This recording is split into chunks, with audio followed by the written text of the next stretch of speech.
And welcome, one and all, to another episode of Night Shift. I am Bryson Turner, and with me, he goes by many names, but I simply just like to call him Mr. Rukov.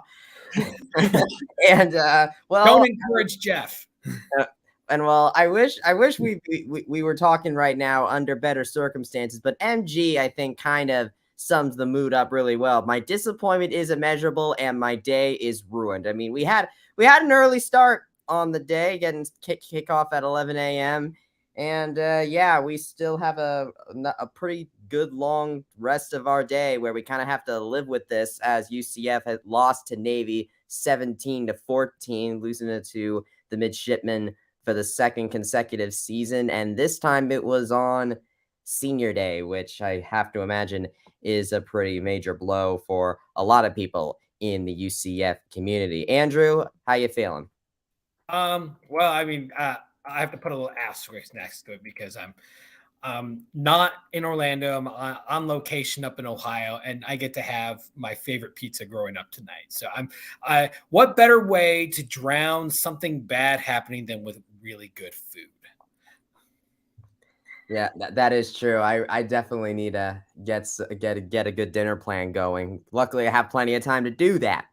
But you know, I don't really know let's just diagnose this a little bit here. I mean, we have a couple of course, Mikey Keene ended up coming in to start the second half, and he had a good start. He managed to tie the game up with that touchdown drive there, but just wasn't able to really get anything going afterwards. What are you thinking, Drew?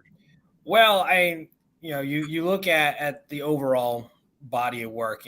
Keene comes in, defense wasn't planning for it, marches down the field, scores. Well, here's the thing. You can blitz more on Mikey Keene and have better results than you would if you blitzed John Rice Plumlee, just because of his ability to avoid.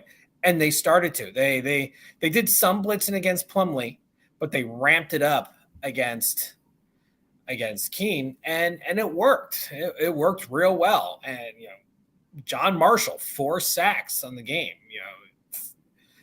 One was a strip sack on Keene. There was a lot of blocking problems. You can't blame it squarely on the quarterback. People will, because that's just what they do. But this was a blocking scheme problem. The offensive line had a rough day. Both left and right tackles just did not have a good day containing that outside of the pocket. The tight ends were blowing blocking assignments, and guys were getting through. The running backs couldn't hold blocks. It really came down to the fact that neither quarterback really had a lot to work with. And they made rushed throws. They had to throw on the run. They got, in the case of more Keene than Plumlee, a lot of sacks. Over 30 yards lost from sacks. I mean, you don't come back from that very easily, and that's a lot. The fact that this was a 3-point game just shows actually how good the defense did at keeping Navy from having too many big plays on the ground. But the offense really failed on just altogether. They couldn't work in the short yardage. They had bad blocking assignments and at key times. And, the quarterbacks, neither of them could hit the side of a barn. Keene, barely over 50% passing, Plumlee closer to 60%. Just not a good day in the air. And Navy has a really good rushing defense, and it showed. So if you don't have a working passing game and you don't have a working running game, you don't have a working offense. And we see it with 14 points on the board. Yeah, when I went back on the staff breakdown on that I did at halftime. One thing that really stood out was how Navy was able to really contain these UCF rushers. I mean, Bowser and Harvey were able to have their moments. I'm not going to say that it was completely ineffective, but the Navy rushing defense was able to contain them enough to where the running defense, they basically had to force UCF to throw the ball. And they managed to do that, and they managed to get Mikey Keene the backfield for the sack with John Marshall there. I mean, Plumlee, it's weird because even though they replaced him in the second half. Plumlee still went 11 for 18 at 107, 60. Like, he completed his passes more or less. It just wasn't really able to get as much yardage off of them as they probably would have liked. Well, he's not as accurate. That's the Plumlee is not as accurate of a quarterback. Let's be honest. We've seen it all year. But Keene looked very pedestrian. That first drive, they weren't expecting him. He came out guns blazing. But you take that away, he was 41% completion the rest of the game. He was terrible. At that point, I would have maybe yanked him in the fourth quarter because he was not effective and they weren't moving the ball well and they couldn't put drives together after that first one. It went downhill, and it went downhill quick. And sometimes you have to make those uncomfortable moves when you want to win. In the case of Keene, you've got one more game that you could use them to before you burn the red shirt, which they're trying not to do. But this seemed almost like a waste because of how ineffective he ended up being. Indeed, there. Javon Baker ended up being the more dominant receiver. Ryan O'Keefe as well. I mean, I feel like they really could have worked in a couple of more of different receivers on there. Baker and O'Keefe really dominated as far as receiving goes. I saw that they tried to go to Kobe Hudson that one time. Didn't really work there. Well, it was a panic throw. He actually did hit him on a sideline throw. That was a panic throw, rolling on the outside, and he was the only guy there. But basically, Keene looked at Baker, then looked back at Baker, and looked to Baker a third time. I mean, he had 13 targets in the entire game. He kept looking at him. Eventually, they just started keening on Baker, and they weren't really able to adapt to other receivers all that well. Let's just be honest. This was not a good game by Mikey Keene. And you come in relief, you're expecting something, you catch the defense off guard, then they figured you out, and that was it. If they really wanted to kind of change things up, could have switched out quarterbacks again, gone back to the ground, because RJ Harvey only ran the ball once in the second half. They largely abandoned the run in the second half. They had Bowser here and there, but for the most part, it was passing. When you're losing, you pass the ball more. You tied it up. They should have gone back to the ground a bit and kind of settled in there. RJ Harvey's is the best guy in the team when it comes to getting stopped in a hole, being able to bounce around and turn nothing into something. He's the best running back on the team able to do that, and they didn't utilize him in the second half. He barely touched the ball. So you got to ask the coaching staff, what was really the game plan in the second half, because it didn't really fit anything. I mean, well, here's a question from Nelson Alumni from the comments. I think it kind of goes on with this. Bottom line, how are we not prepared for this after last year? I've said this before. Navy's triple option, their whole scheme, I don't care what their record is. I'm always going to be worried about them. They took Notre Dame. They gave Notre Dame a run for their money last week, and look what they did this week. Well, I think that's a not fair statement. The problem wasn't the lack of preparation. The problem was the lack of execution. The defense was prepared. They actually knew what was coming. And as the game wore on, they actually did a really good job of holding the line. That last 3 points was because of a strip sack deep in UCF territory. You can't blame the defense on having a short field. They didn't give up a touchdown. It was only when big plays happen, which is going to happen from time to time. It's the law of averages. You're going to have, Fofana had an outstanding game. He had 2 real big runs on 2 different drives, and each one ended up in a touchdown. So when they were able to keep him bottled up, which they did for the most of the game outside of that, you look at his numbers, 5.7 average, but yeah, he had 66 yards or 68 yards on 2 runs. So you take those away, it's much more manageable numbers. And UCF's defense did a pretty good job. They really did. And, they could have given up a lot more. They only gave up 17 points, really 14 from a full drive standpoint, the extra 3 from the short yardage, from the short field. It's the offense. The offense failed to execute. There were drops. There were misreads. The blocking assignments were absolutely horrendous. They couldn't hold the blocks. That's not planning. That's executing. If you don't execute the game plan, it doesn't matter, and you're gonna lose, and that's what happened. Yeah, I noticed there the defense really did lock up there in the second half. I mean, like the defense is not why this game ended up being in a loss at all. And Navy, once again, like the same story against ECU. Navy dominated this game in time of possession. I mean, that's normal. That's normal for a Navy team because they run the ball and you have the running clock, after each play. So that's expected. The key is get off the field. 5 of 17 on third down. When you actually look at it, is pretty good. But the problem was 4 for 4 on fourth down. They would be in a 3rd and 6, 3rd and 7 situation, get a 5-6 yard gain on third down, and then punch it over and keep the drive alive on fourth down. That's where they really struggled. What UCF excelled at is they were able to keep them, in first and second down from really doing much. They were able to get off the field. They had a number of 3 and outs. So that was, remember, first drive was what, like 8 minutes of the game. So you're talking a lot of clock, just on their sustained drive. So those 2 scoring drives that they had just ate up a lot of time. And that's just the nature of their offense. You mentioned those fourth downs, Drew. Don't Falk Up 23 asks, how many short yardage plays on defense did we just not put a single player over the center? I've never seen so many easy fourth down conversions before someone ever got touched. They're just really good at they use a low blocking technique. It's called cut blocking.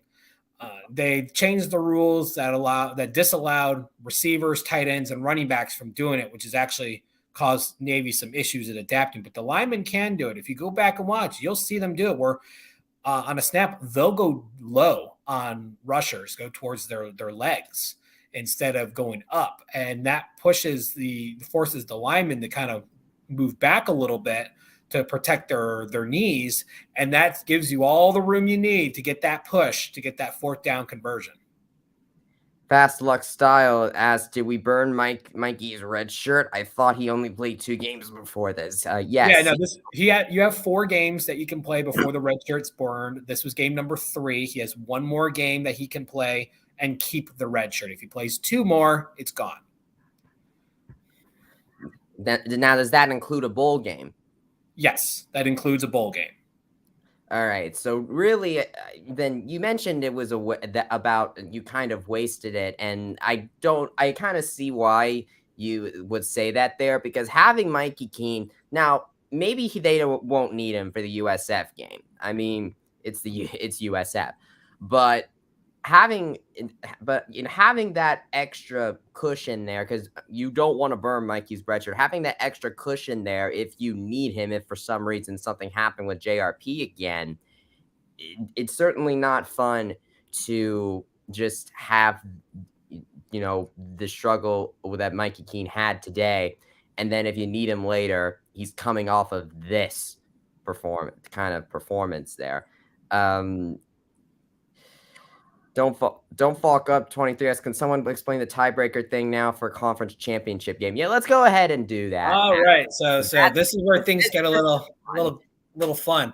So the reason why people are talking about Houston so much is if you look at the American standings, and I don't know, Bryson, if you want to pull that up, you can see that Houston is at 4-2.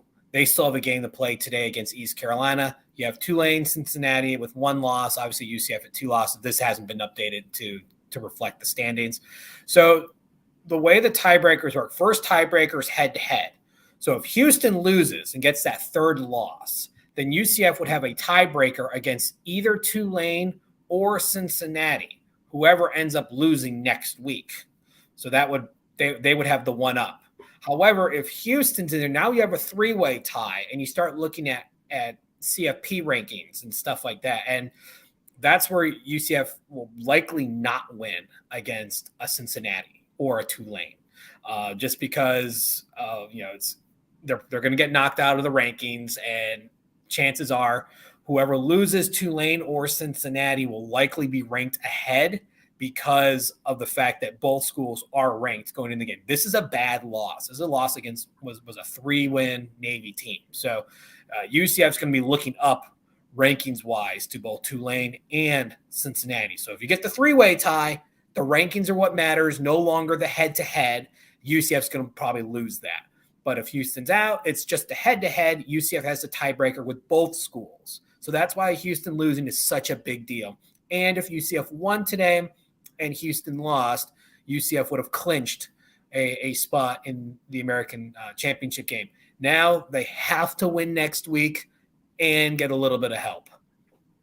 Well, so far, that help is not coming just yet in the form of a Houston loss. Right now, Houston is leading since ECU 7-0 as they get started in the third quarter there. Cincinnati's going to be playing Temple later on at 4, and then Memphis is doing their thing against North Alabama. You mentioned the defense earlier there, Drew, and I wanted to bring this up here. I heard Ricky Barber's name get called a good bunch today. I mean, who would you say that Ricky Barber kind of had the biggest day for the defense on the defense? Well, it's no surprise that 3 of the top 5 tacklers are defensive linemen when you're playing against Navy that does nothing but run the ball. They ran a lot of dives right up into his wheelhouse. That inside run is perfect for a guy like Ricky Barber to really thrive in, and he did. He was able to make tackles. He was able to stop. Fofana was a hard guy to tackle, and Barber had better luck with him than most others. He had an outstanding game. Usually, Jason Johnson would be, he's usually your leader in tackles, but she was actually tied with at 13 total. It was just all over the place as well. But, they're all crowding the front. And, I'm glad that they didn't oversell to the run because Navy did try to pass the ball a few times. They only got one off, but they did try to pass it. And it nearly came back to bite UCF.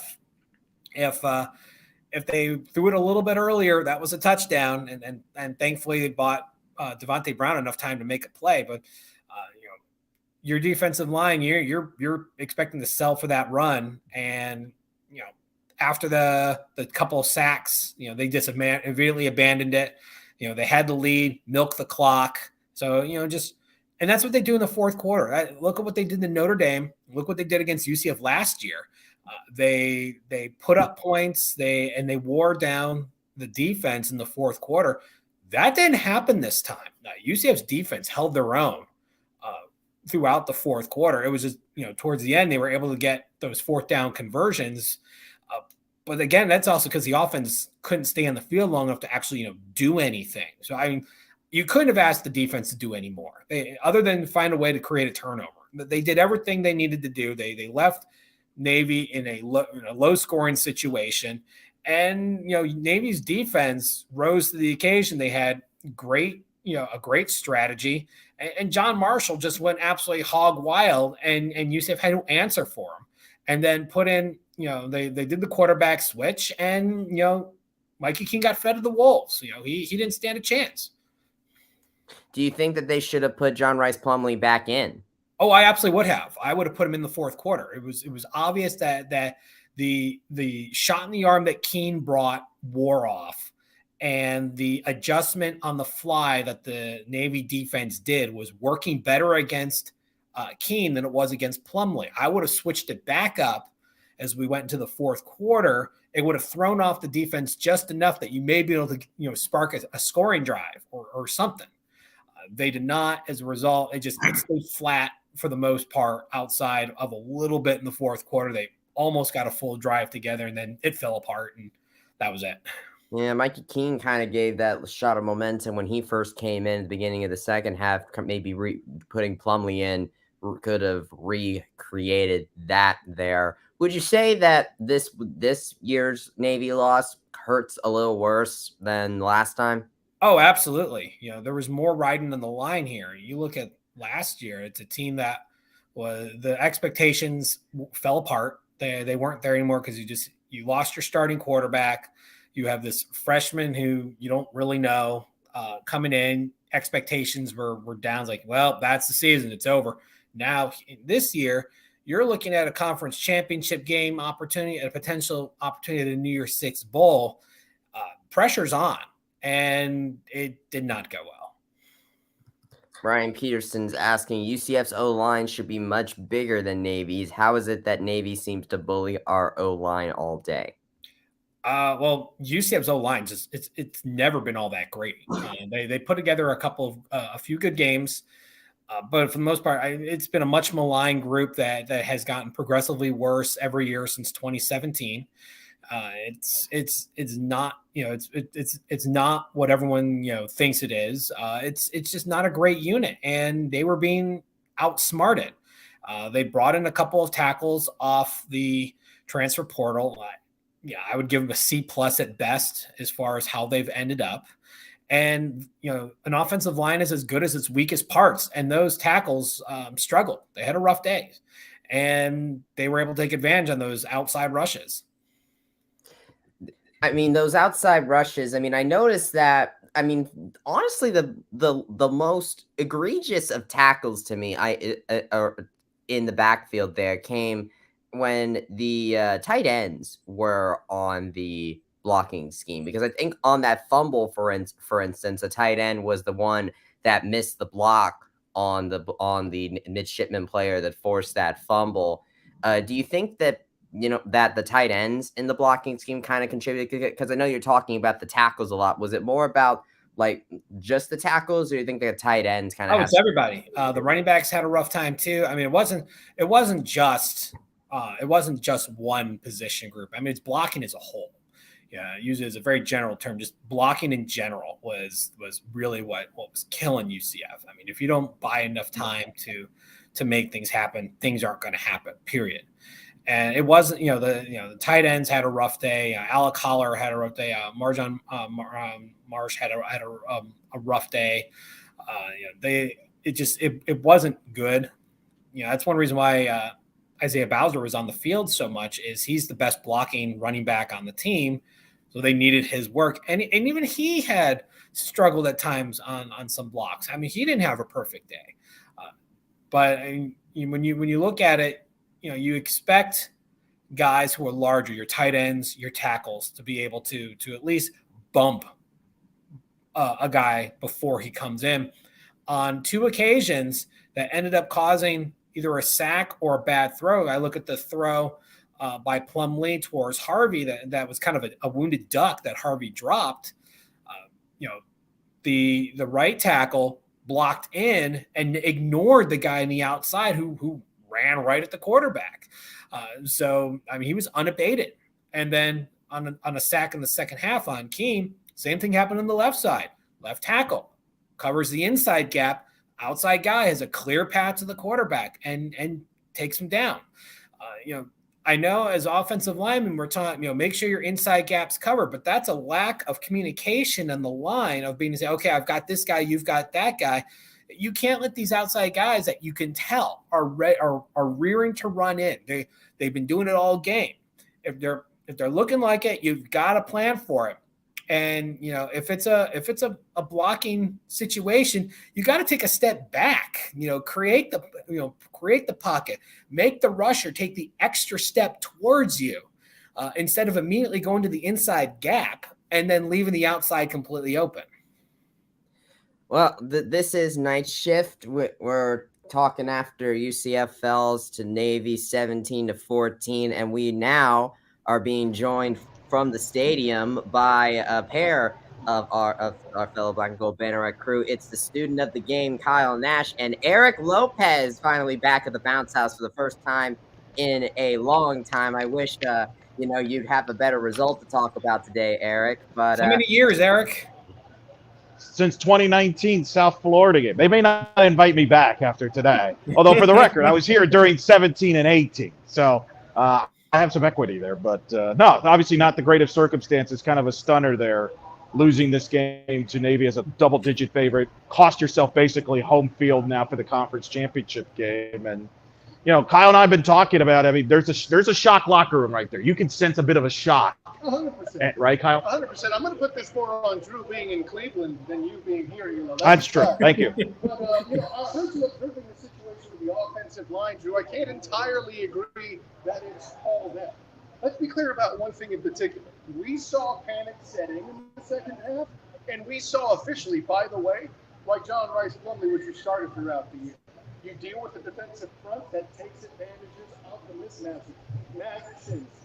Now, to your point, like I even saw Isaiah Bowser miss a block in the backfield. That doesn't normally happen. To your point, Drew, it was a blocking mess throughout the front. The offensive line did have its flaws, sure, but there were a lot of times when we would send more guys or just blocks from this away. That being said, there were also clear big days on the outside guys. John Marshall having 4 sacks on his 5 sacks. You can't let that happen. Yeah, they fed off. They fed off when Keene came in too, Kyle and Drew. I don't know if they started doing hey, we're going to bring the pressure on. They had no respect for UCF's passing game. And Kyle, you brought up even during the game we were talking. They really didn't respect UCF's offense the whole game. They decided, hey, we're not going to beat ourselves. We're going to dare their offense to beat us, and they felt confident. Before you answer that question, step a little closer because the wind's kind of making you like very quiet. Okay. I don't want anyone to not hear you. So, well, that's for once you actually want to hear what I have to say, Drew. This is a big day. Holy this isn't about me, Kyle. This is about them. I would figure that you would get outvoted. Anyways, so no, and listen, Elo makes the great point. You know, at one point I did flat out say I don't believe Coach Ken even respects UCF's offense at this point. And you saw in the last few drives there, Drew. You and I were texting that at one point their goal was to kill the clock and hang on to the field goal. And listen, a lot of those 4th down situations, 4th down is tantamount to a victory for this Navy team. And every time they lined up, Navy won the day. You understand why these gentlemen are training to defend our country. 4th and 1 ain't jack compared to that. Not only that, but you're looking in the 4th quarter. That's when those defensive lines are tired. That's what Navy does to you. They beat you down. They wear you out. And they did it against Notre Dame. They just ran out of time. They did it against UCF last year. They did it this year. Actually, the defense did a pretty good job, all things considered. I know you weren't on earlier. I did say that it's not just the offensive line that had a blocking problem. It was really everybody that had a blocking problem. And I really narrowed it to with blocking mess. I'm with you. It's really was just the tackles that were having a problem. Actually, the guards and center, actually, they didn't have a bad day. But there was definitely lack of communication as far as who covering gaps. And as a result, there was guys on the outside with an unabated run to either the quarterback or whoever had the ball at that time. And that comes back to, bad execution. The game plan wasn't terrible, but there was no communication to the point where these guys can do whatever they want. Looking upstairs, from upstairs, obviously you see more than people can see on television. What was going on as far as beyond just the box? What was Navy's defense doing that made the passing game so ineffective once the ball got out of the quarterback's hands? Oh, they were just attacking them. They had no worry about Nike King at all. And granted, he's fundamentally, of course, the better passer. But who had the better completion percentage on the day with a similar sample size, right? I think that is everything you need to. It's interesting seeing elements of Navy's defensive scheme match some elements of Coach Tebow, right? Keep it in front of you and attack and let the box take care of it and get home, in which they did a lot, for quite a bit, as the stats would show, right? They did not believe King would try to move the ball with his feet. Certainly not the same way JRP would, and that showed in their aggressiveness from that point on, right? Well, and by the way, efficiency. We're talking about all this stuff. When you're playing Navy, you got to be efficient. And this team offensively wasn't efficient. 2 field goals in the first half. You're not going to have the normal amount of possessions. Second half, they couldn't get anything going. Now, Gus Malzahn said in the postgame that John Rice Plumlee had a bit of a shoulder, landed on his shoulder into Tulane. Didn't feel comfortable after he threw that Hail Mary that was short. Yeah, once he saw the big ball wasn't making the distance. Right? Yeah. Are you buying that? I'll put it this way. It matches if blood doesn't fit, you must acquit.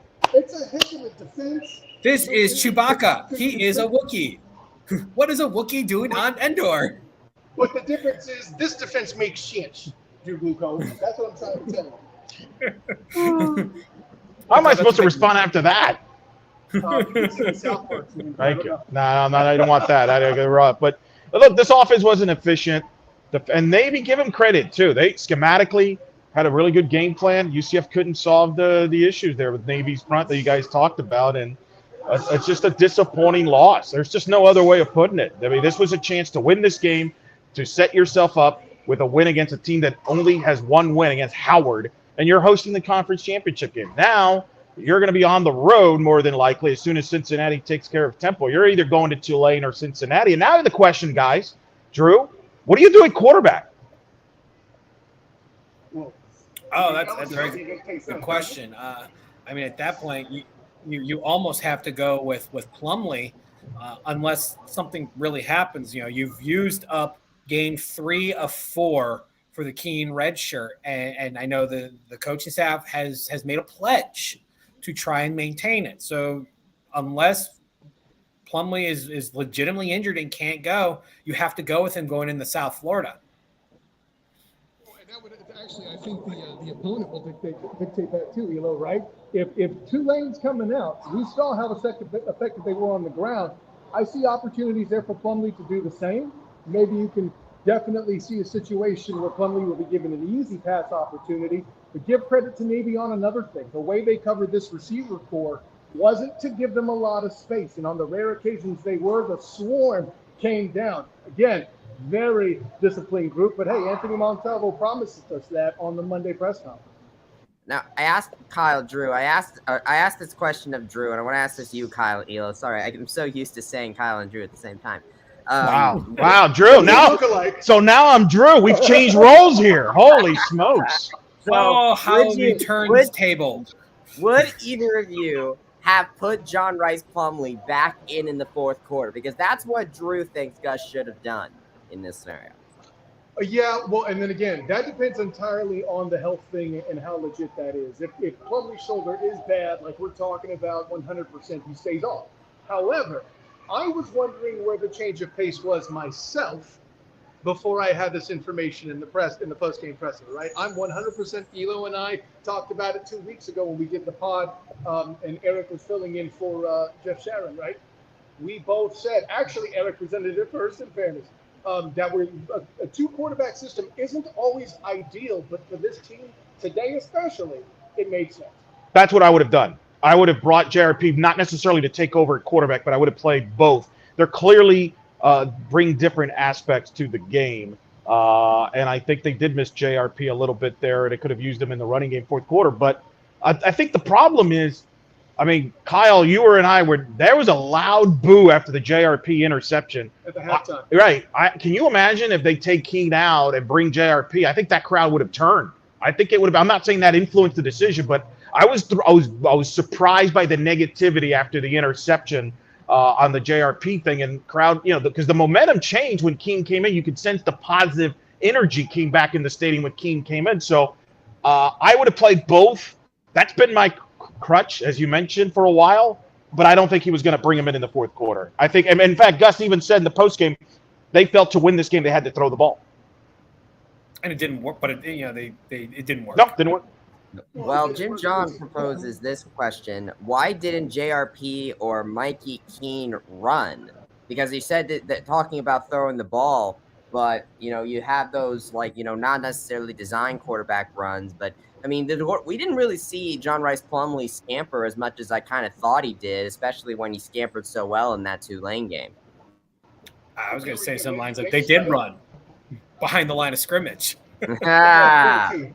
I see what you did there, Phil. It's clever. But no, part of the reason why there may not have been as many designed runs, listen, we heard it from both Malzahn, Anthony Montalvo, even Ryan O'Keefe on Monday told us they expected a disciplined group. Disciplined defenses contain running quarterbacks. Case in point here today, folks. And not for nothing, I have to reiterate this. John Rice Plumlee had the superior passing numbers on the day. Sure, that Hail Mary at the half looks bad. It's a Hail Mary at the half. These things happen. But from that standpoint, give Navy credit for that one. Well, Navy too, like their defensive scheme against Plumlee was let's play back. Remember that, Kyle? You were wondering why aren't they bringing pressure, and they're like, well, we dare him to complete passes underneath. Can he be accurate enough and throw the ball and take away his legs? I mean, obviously, Navy of all teams would know how to handle a running quarterback. That's part of their personality. So I was impressed. Let's give credit to the Navy staff. I know we tend to live on what went wrong, everything. I was impressed with the Navy coaching staff and how they adapted quickly in the game. They went from being patient defensively against Plumlee to being bring pressure against Mikey Keene. They adapted quickly, much better, by the way, than Cincinnati adapted, I thought. Okay? We always judge coaches on wins and losses, but we don't look at the little things. I thought Navy did a better job adapting to the game than Cincinnati did against the same UCF team, in my opinion. Why worry about a question to you really quick, Drew. I don't know if you noticed to open the game that UCF's defensive front, but oftentimes, up until the red zone, and a little after that, they still did this. They only had two guys with their hands in the dirt with the defensive tackles. What do you think of that? Well, I found it a little bit interesting because then they would actually do like little shifts, like little mini shifts as well. I did find that a little bit interesting. You get a different springboard, but I actually, now that when you bring it up, part of it I think is because of the low block style of Navy. I used to wrestle, and one of the things you do is when someone goes for a double leg takedown, your best way to do it is to skip, put your legs back and basically land on top of them and then be able to move around. I think it's the same thing is by being a little bit higher up, it allows you to react better when they're going in low. If they were down in a 3 or a 4 point stance, you're trying to springboard off, they're undercutting you, and you're just going to fall right on top of them, and you're out of the play. So I think that was part of why they did it is to protect the legs so that they stayed upright and were still able to make a play. That's a good point. I didn't even think of that. I thought another element too was to keep lateral movement maintained as well to watch the toss. But your point is very well made. It was probably that to a certain extent too, because they do so many outside runs. You're inside for those dive plays, but they do the option pitch a lot, and so you do need that lateral movement too. And being in a more of a 2-point stance will give you that ability to have that lateral movement. Brian Peterson, this question here asks, do we think the game ends differently if JRP played the second half, or would it have ended the same regardless? If he's as hurt as you guys made it sound like, it may not have made a difference. And Coach Mazan, in fairness, this was Coach bringing this up. Yeah, if he's as hurt as Coach made it sound like, it may not have made a difference. But it changes how the defense has to respect you. You put Plumlee in, you have another running back in there. They have to respect the running ability of John Rice Plumlee. Would have made an overall difference? Hard to say, but I think that the offense probably would have moved a little bit more after that initial drive by Keene, because it stalled and it stalled bad after that. But I don't know if it would make a huge difference. Let me add this though, Drew. I think that the opportunity was higher, right? Because you got that lottery ticket aspect. With Keene on the field, they're not hitting any big plays with the way it played out. JRP, however, provides the opportunity for a big run. And with the way they were hitting the underneath passes, if the right tackle is broken, Ryan O'Keefe takes it the distance. Javon Baker could do the same. You got a lot of guys that can handle that, that can turn yak into a score. And UCF specializes on the yak. Correct. Yeah. With Keene on the field, he didn't even have time to spot a guy. So. Well, you both brought this up before the year. The reason we think Keene didn't start the year is because the offensive line couldn't protect him, and I think we saw a little bit of that. Why Keene struggles if he doesn't have time, and so I think that's JRP. It gives you the most upside. The problem is he's just inconsistent. From a throwing standpoint, the question is, can he develop that passing game more consistently? Can he do better reads? Not necessarily pass. He can throw. It's some of the reads that he makes. He still kind of does some – I don't think he does the right reads at times, but that's part of inexperience. The young man hasn't played quarterback full-time since a long time. That's just that's reality of that. So that to me, I don't think the quarterback didn't lose this game completely. This was the whole offense got shut down, and What I think UCF only ran for like 84 yards in the game. Right. This is a run first team. This is a run first team. Well, and not only that, Navy averages only 95 yards given up per game, and they're one of the best rushing defenses in the country. So it's not a surprise that UCF's running game, had some problems. They've had explosive issues from the line, and then they kind of abandoned it in the second half. You look at what RJ Harvey did in the first half. He took a lot of nothings and turned it into somethings. That's more on his vision and his ability to extend plays. But there was definitely a lack of explosiveness from the line in the first half too. We just didn't really. It wasn't really as noticeable as it was in the second half when they kind of went all in on the pass. Kyle, you need to come closer. Yes, Kyle, step closer. There you go. I would say to all the JR Powders, Almost. stat line, is this your king? I'm just saying. I don't want to be divisive on the quarterback thing. I don't think either one would have made a huge difference. They both had rough games, and I don't necessarily say it's their fault. Correct. That's what I'm getting at. Yeah. Is JRP was the right choice based on what was surrounding the situation, just like this team's been saying all season long, right? And this is a run-first team. UCF this year has always been a run-first team. That's what they're built to be. And when they abandoned it, they didn't have the support to open up the pass game. And UCF doesn't. Despite people liking Plumlee or liking Keene, UCF is not a great passing team. They need that running game to open it up. If they don't have it, the passing game's not going to do it. And we saw a good example of that. Well, and I think Navy knew that, and that's why Navy's like, we dare you to beat us through the air. Yeah. Sounds familiar. #Louisville. Yeah. Well, I knew we were in trouble the whole day when I saw that Justin Wilson, the fine SID at UCF, outdressed Kyle. Kyle was outdressed. He does that, Yeah, right? but he always I didn't know that. I was blown away. Okay. I thought that set the tone. No, Justin knows how to dress, man. It's true. They don't make suits that big for me. See, the big difference is Kyle doesn't wear the sports jacket. Justin's dressed in the nines. So, Drew, since you're in Ohio, can you just stay there for a couple weeks and just stay there for the conference championship game when we have to go to Cincinnati in a couple weeks? I mean, save you money? Well, the problem is I'd have to go to Cincinnati and it smells. A quick update, by the way. Let's make some plans here because barring a miracle with Temple upsetting Cincinnati, which we don't expect, UCF can still play for the championship with a win next week at South Florida, which they should. So if they don't, then that's going to be an ugly night shift. But the bottom line is they're going to have to go to either Tulane or Cincinnati, the winner of that big Black Friday game in Cincinnati. So that's what UCF will be playing for here, Kyle, is a trip on the road. And, hey, the good news is you've beaten both of those teams, especially Tulane on the road. Hey, the trip on the road is still one for a championship. I think that's the good thing. Quick update, by the way, from ECU. Houston is currently beating the Pirates 14-0. Yeah, who cares about that game? I was waiting for you to say that.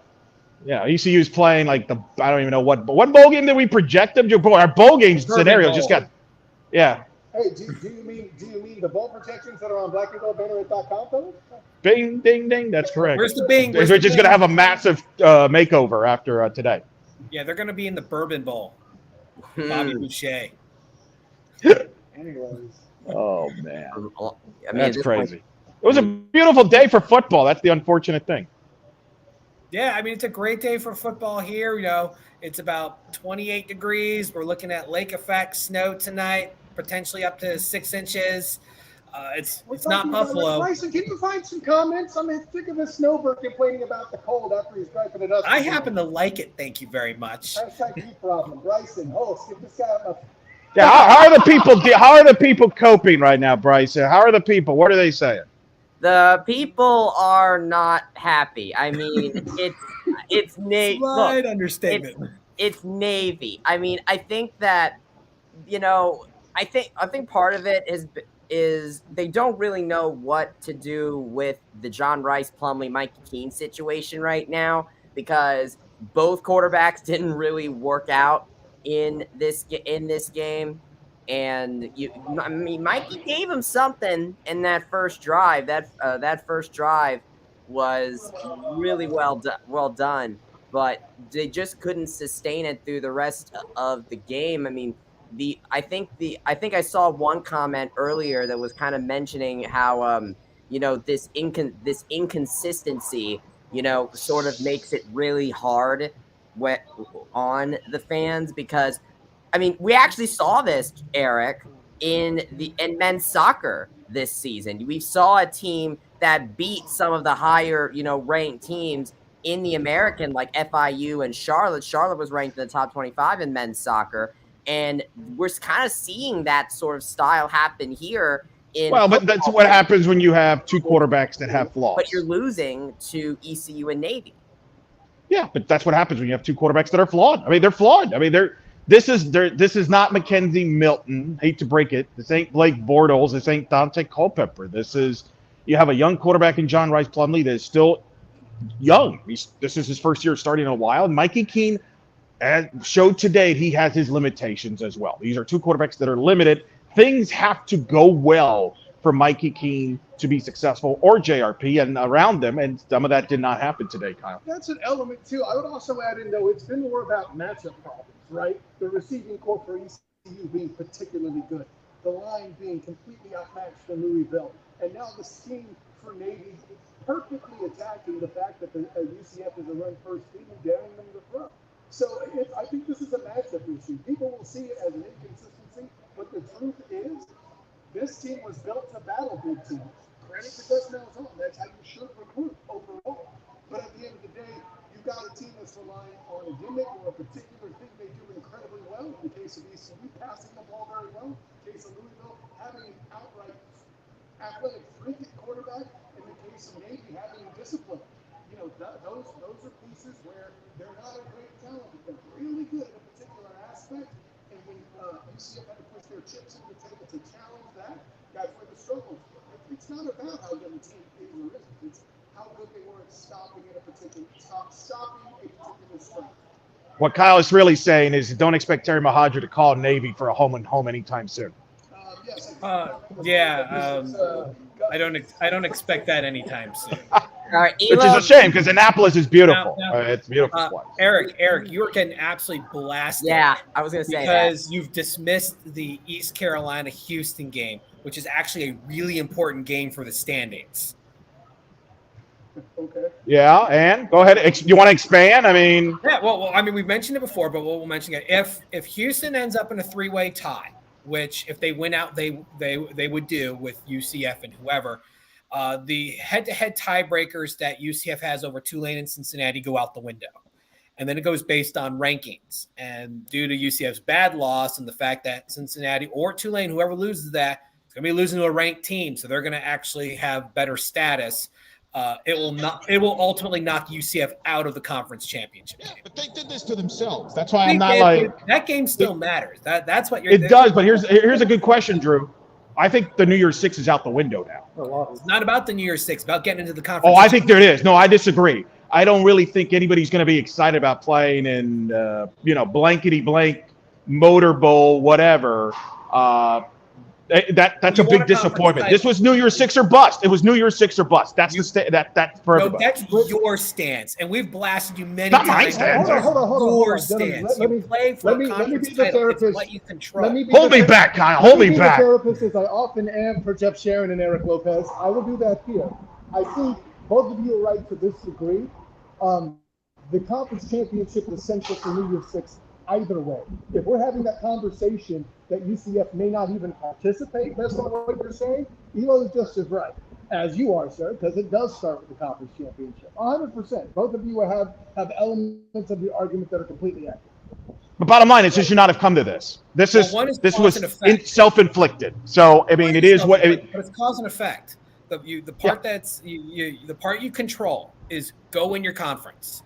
The effect part is finish top, end up in the New Year's Six, which is out of your control because you can't control what the other teams are doing, what the CFP committee decides. The only thing you can control. Well, I think they were in control right now if they would have won out. The problem now is you've left it in other people's now. So it is what it is. Whatever happens, You're a double-digit favorite at home against a team that you should have beaten, and you didn't get the job. Season's not over. Season's not over. You still have a game next week.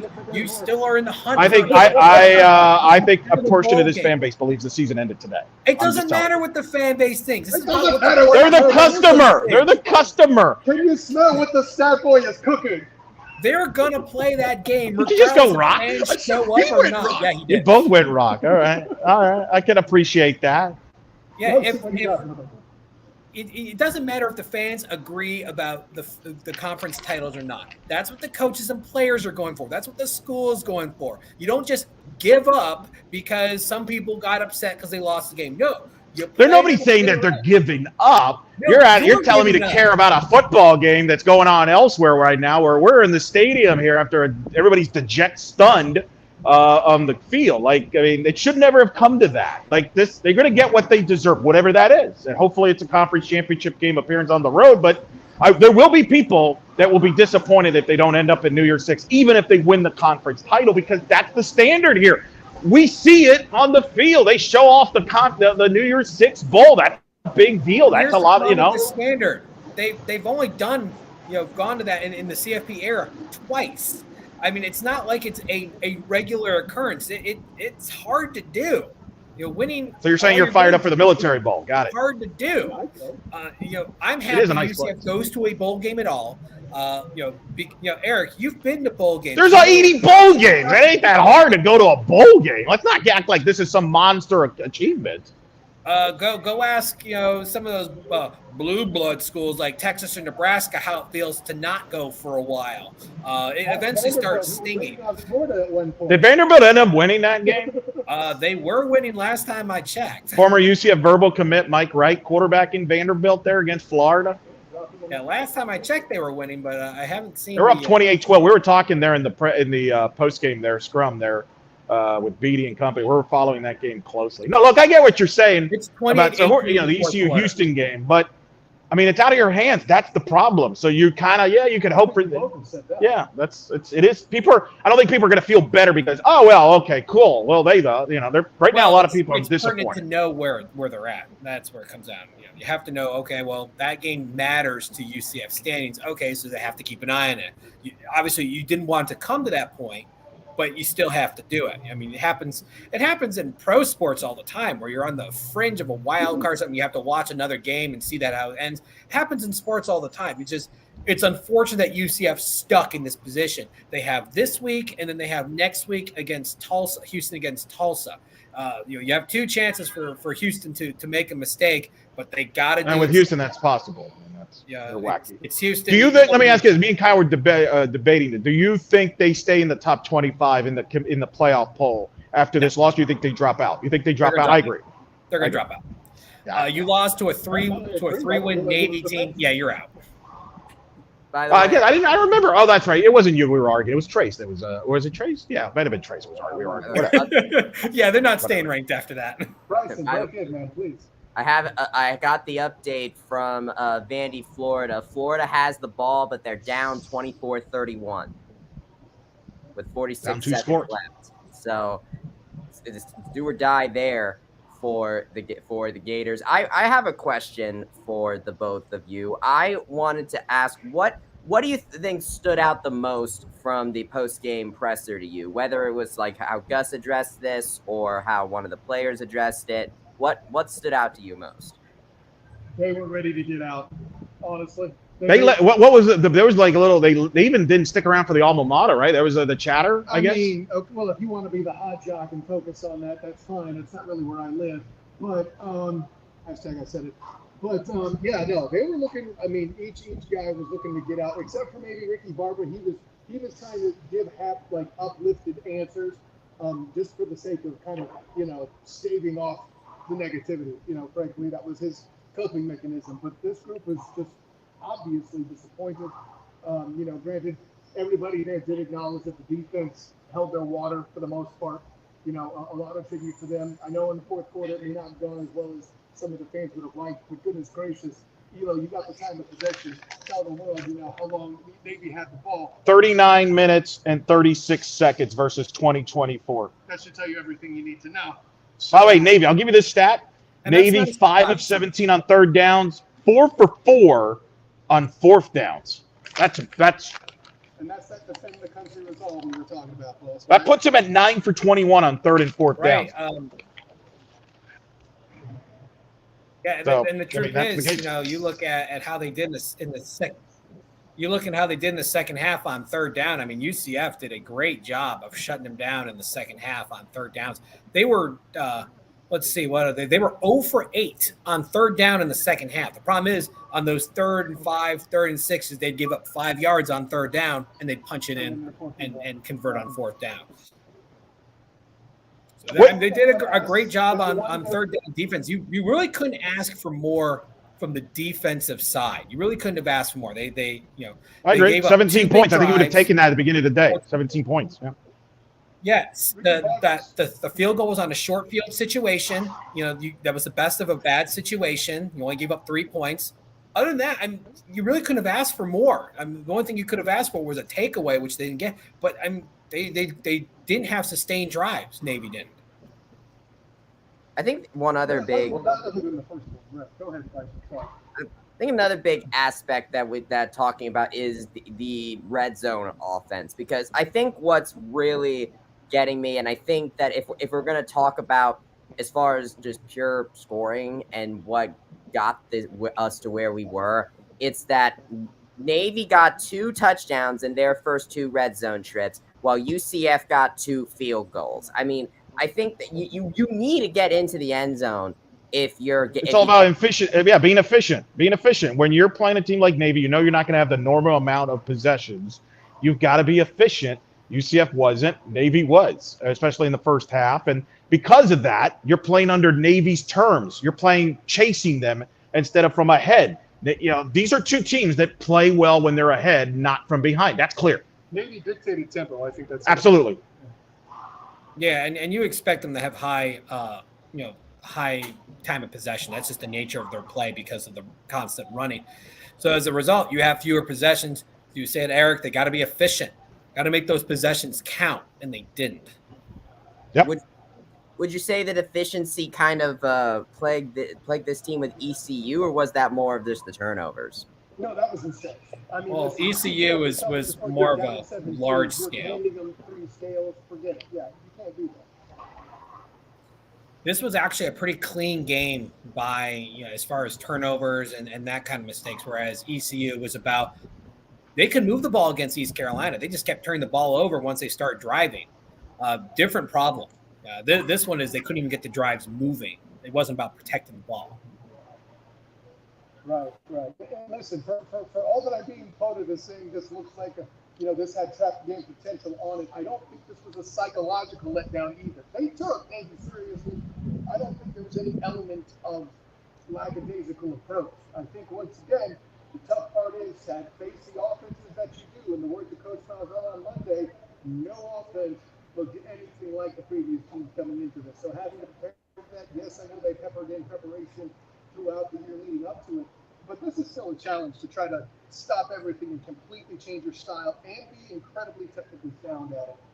They literally had to defend a bunch of trap plays. Yep. Literally. There you go. Yeah, it came down to execution.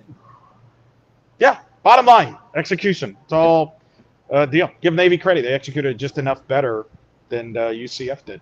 Bottom line. They're just Fofana, Marshall, R-line, like those guys came to play, and you said that. I mean, they said on the broadcast they showed a little icon showing what Navy assignments those graduates are going to be going to do. I mean, they're going to be shipping off to serve our country, and there's a reason why they're doing that. I think John Marshall or R-line even showed his class schedule, had like 18 credits, and I'm like, yeah, these are great people. I mean, same with Coach Nimatalo. Like, great.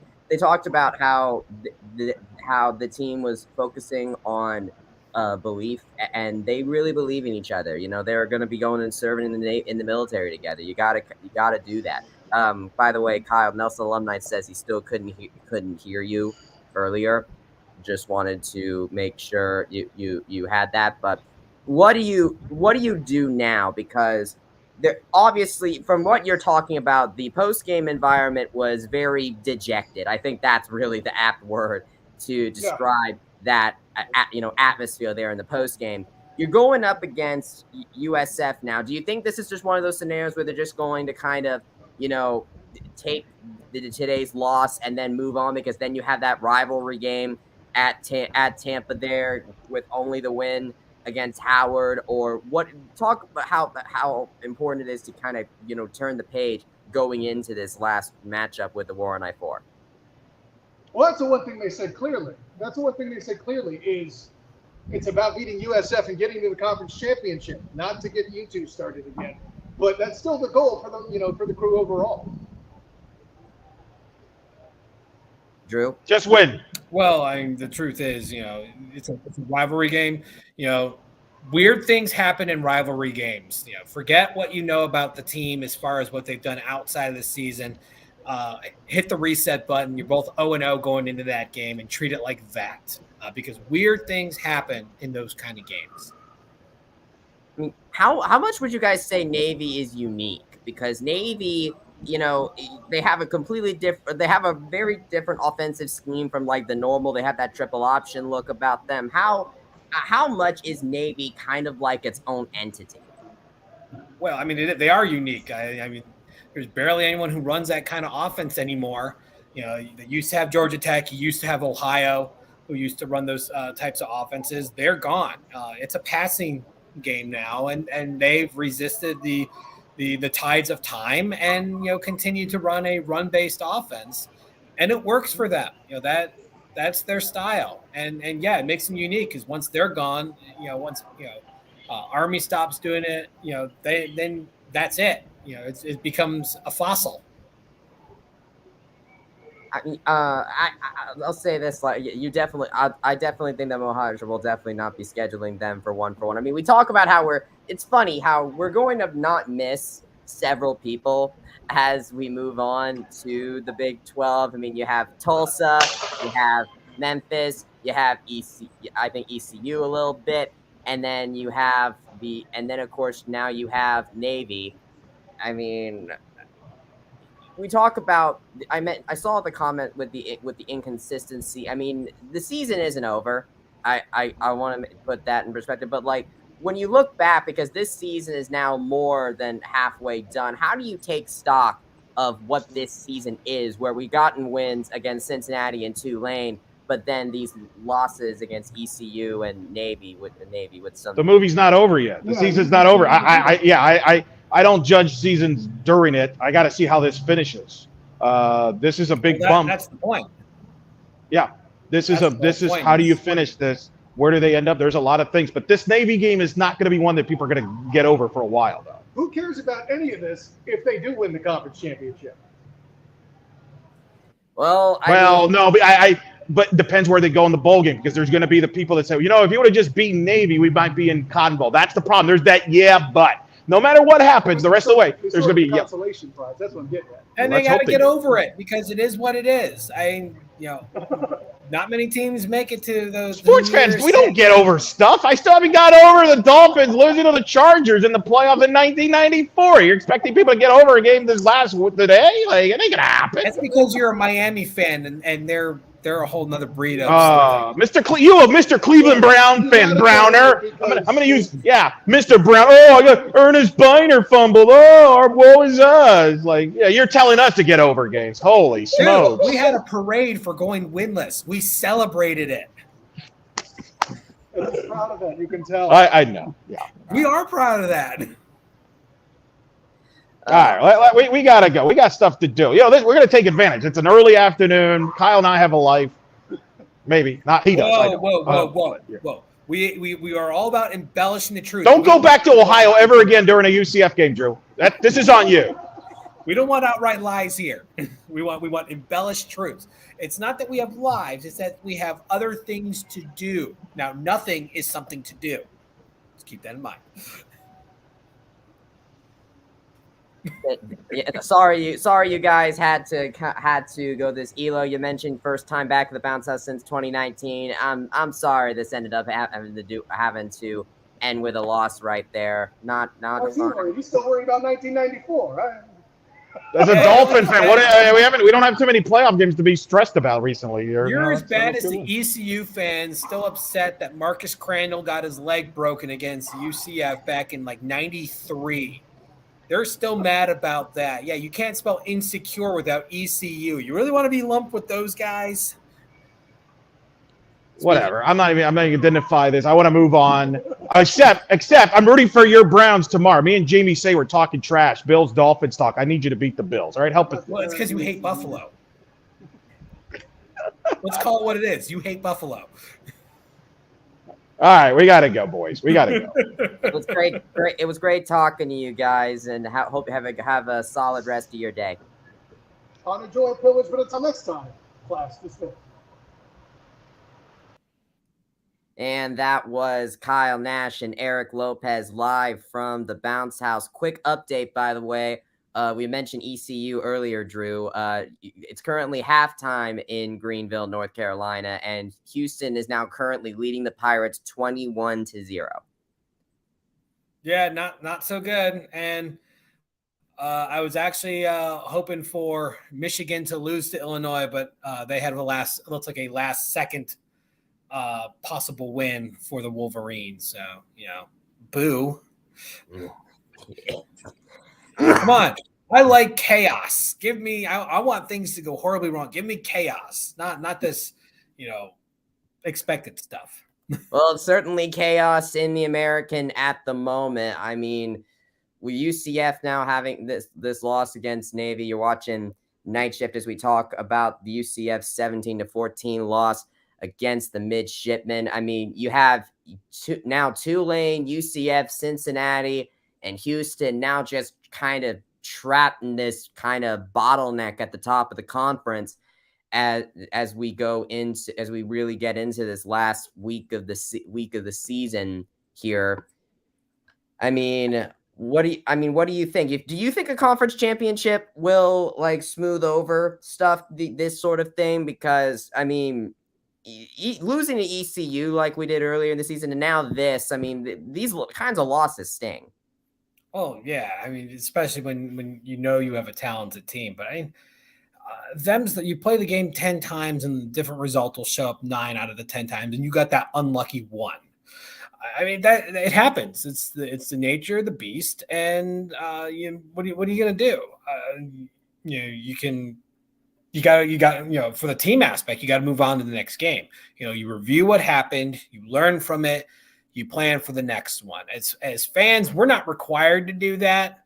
We can dwell on things. I'll get over it, with some good pizza tonight.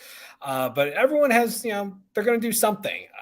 But we as fans, we have our expectations, and sometimes it may be a little lofty, or a little over kind of out kicking our coverage. You still want, what's best for the program. And the truth is, even if UCF doesn't win the conference championship, it doesn't change the trajectory of the program. It really doesn't.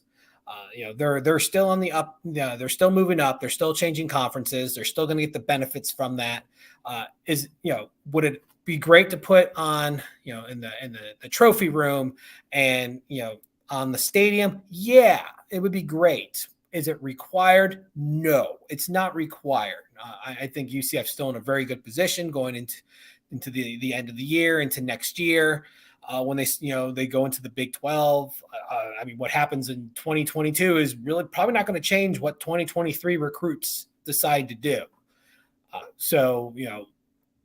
guess maybe that's just putting in perspective. Maybe it's just kind of, numbing it down a little bit. But I mean, the grand scheme of things is not going to change anything. But you still want to aim for it. You still want the best for your program. Eric Edwards asks, "Hey Drew, do you really think Houston gets ranked above UCF?" Is there any difference between unranked and unranked? No, Well, neither are going to be ranked. That's not the issue. When you have the three-way tie, it's going to be the fact that Tulane or Cincinnati, whoever the loser is going to have more more favor with the CFP, and that's where it gets a little murky. And then when you got the AP and the other polls and all that stuff, one of those two is still going to have more status than UCF or Houston. Well, but because you have the three-way tie, it changes how the tiebreakers work, since Houston and UCF did not play. Yeah, I think that when I'm looking at the because you said that the playoff committee had that the playoff committee has the tiebreaker in the scenario with the AAC playoff standings, and looking at Houston's resume at the moment, I think the biggest thing is going to be because right now they're winning 21-0 against Cincinnati. I think their wins at Navy 38-20 and then a win at ECU. If Houston ends up tied, I think that this kind of resume right here is a little bit on the better side, which is why I think you said that, Houston losing would be a really big deal, because I think you said if it's a three-way tie, UCF might be the odd man out in the situation, right? Well, yeah, they would be the odd man out, but it wouldn't be to Houston. I mean, Houston's not going to get ranked over UCF. They have 4 losses as opposed to 3, so they're not going to get bumped up. That's not the issue. It's not happening. They actually don't have that great of a resume. I mean, you have UTSA is their best win. That's their best win, and you really can't really bank on that. The fact that UCF has wins over Tulane and Cincinnati, which are the 2 teams above in the rankings and also ranked in the CFP, has more value from a resume standpoint, but that's not going to matter overall, because either one of those teams should have better favor with the committee over UCF at that point. Well, we have a lot of other college football to get to today. That's the one benefit of the early start to action today. So, Drew, what would you say are your final thoughts on this game? Well, it's disappointing. This was a game that going in, everyone expected to go UCF's favor. They've historically never really had a great time against Navy, but Navy came prepared. UCF's execution was not there. They tried some adjustments that ultimately did not work. Worked for a very short time and then just fell apart. And they were forced to abandon their game plan that has worked all season by going with the run. It worked. That's just who they are. They sold out on the pass, and you've got 2 quarterbacks who were having rough days. They didn't have much time to throw or anything, and they weren't running the ball to make the defense honest. So, okay, they kind of did it to themselves. The defense did everything they could to keep this game close, and the offense failed to deliver. Move on to the next week. And next week, of course, we have the final war on I-4 as the Knights face the USF Bulls. Drew, where can they find you? Well, you'll find me at that game. I'll be up in the press box for that. Yeah, you know what I'm talking about. Yes. You can find me on Twitter at StatBoyDrew. You can find Kyle at the SOTG, the student game, and Eric Lopez at Eric Lopez ELO. And then you've got Bryson Turner, the man, the myth, the legend. I appreciate that, Drew. What kind of sneak preview do you think you can give for your knee-jerk reaction for this game? Well, I mean, if you're disappointed, it's going to talk about being disappointed in things. UCF lost the game. We talk about why UCF lost the game. No, it's not really the quarterback's doing.